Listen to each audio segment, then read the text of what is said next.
So after a long wait, the time has finally come to build my first short barrel rifle.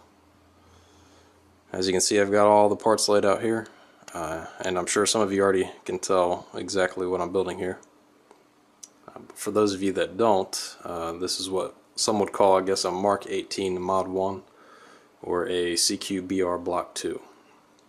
Now, I actually started this build with a Daniel Defense MK18 pistol, and I'm going to take you through all these individual parts here and sort of explain why I started with this pistol and the parts that I'm actually going to swap out to make this clone correct.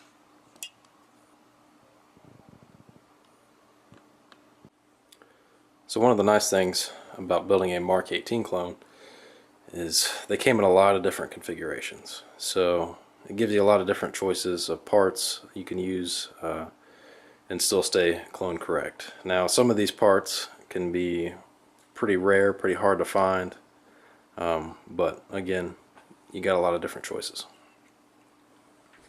So I'm going to start with the upper here, and in the front, this is one of those, I guess, rare parts. This is a Surefire FH556RC flash hider. And the thing that makes this different, I guess, than the most Surefire flash hiders you see is this is actually a 4-prong flash hider. And I'm not sure if they ever actually released this for public consumption, but they are out there. The only problem is when you find them, they're a little pricey. Now, these are designed to work with the Surefire, I think, SOCOM 556RC and RC2 suppressors. So when you see them on a MK18 like this, the Mod 1, they're typically in the FDE color. Now behind that, this is, one of the reasons I went with the pistol to start the build was the barrel. This is a 10.3 inch MK18 barrel. I think it's a 1-in-7 twist. It's a carbine length gas system. But the nice thing is Daniel Defense, they'll pin their gas blocks on there, so it's definitely very secure. It's not going to go anywhere. Pretty nice piece. Now, one of the main reasons that I went with that MK18 pistol was this rail here. Now, I had looked for a while and I didn't come across any of these rails being sold separately, so I decided to buy the whole pistol.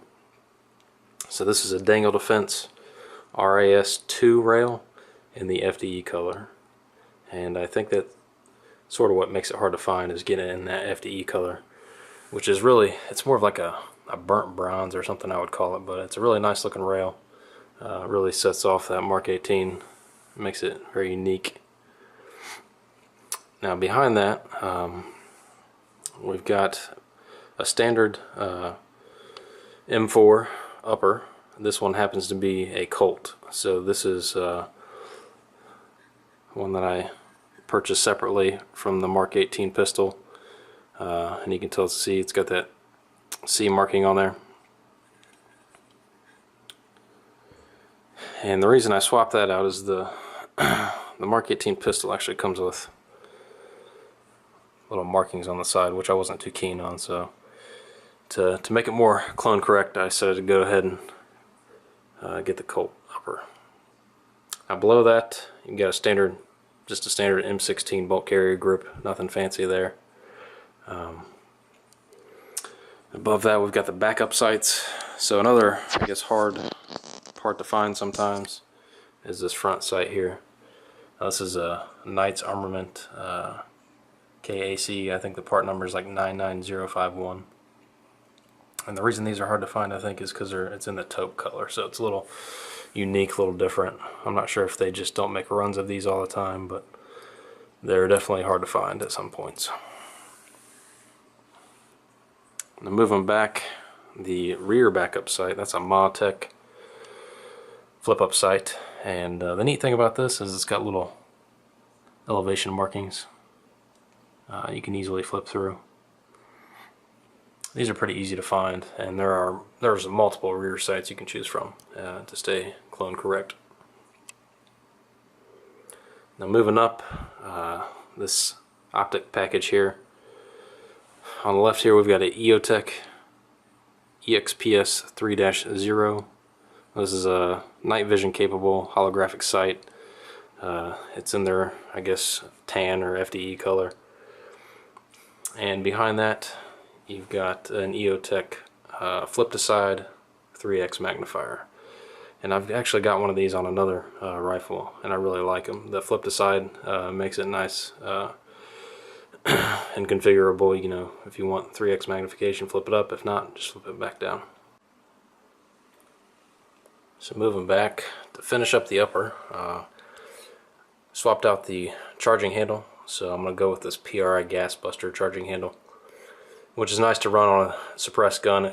It's designed to keep the gas out of the shooter's face, so it's a nice piece. The stock charging handle that came with the Mark 18 pistol is above it, so you can kind of see the difference there. The latch is obviously different, finish is different, and the design in the back is different. So moving down to the lower, this is the Daniel Defense lower that came with the pistol. It's a really nice piece. Obviously I had to register it with the ATF to build the SBR. So I sent it off to Tar Heel State Firearms. They have a fiber laser to do engraving and engrave my trust name on here right next to the trigger. Not very noticeable, it's out of the way. They re-black it, so definitely recommend Tar Heel State Firearms for engraving. And behind that, standard mil spec buffer tube. Nothing fancy there. And behind that, I guess is another one of those sort of rare, hard to find parts. I guess not super rare. I mean, you can find them. They're just a little pricier than normal stocks, like a B5. But this is a LMT SOP Mod Generation 1.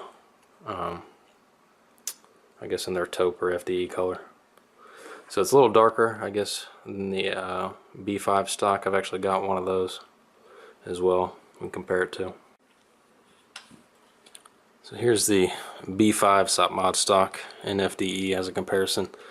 You can see it's a little lighter in color, but the B5s is still a great stock, pretty easy to find.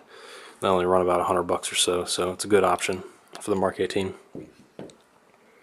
And moving up, Mark 18s also use this rear sling adapter here, which is made by CQD. Looks like a pretty nice piece, so put that on there.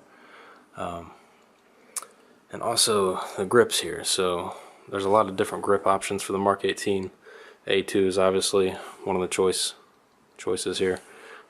This is actually the factory Daniel Defense grip, which I do really like. Not clung correct, but it's got a nice rubberized texture, so it fits well in the hand. I'll probably end up going with an ergo grip, just not sure yet, so we'll see where that goes. But I will be swapping out the trigger in this lower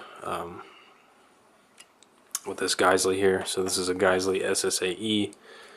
It's a very nice trigger. The E is a little lighter, so I may end up swapping that out. I've got an SSA as well, so we'll see which one I like better. But to wrap it all up, the last part here, this is a CQD rail mounted sling adapter. So little piece. CQD sells these on their website, this one as well as that rear latch plate. So there are many, I guess, Mark 18 builds. This one's mine, so I plan on putting it together this weekend and taking it out, trying it out, seeing how I like it, maybe reconfiguring some things. So as soon as I get that done, I'll post an update video.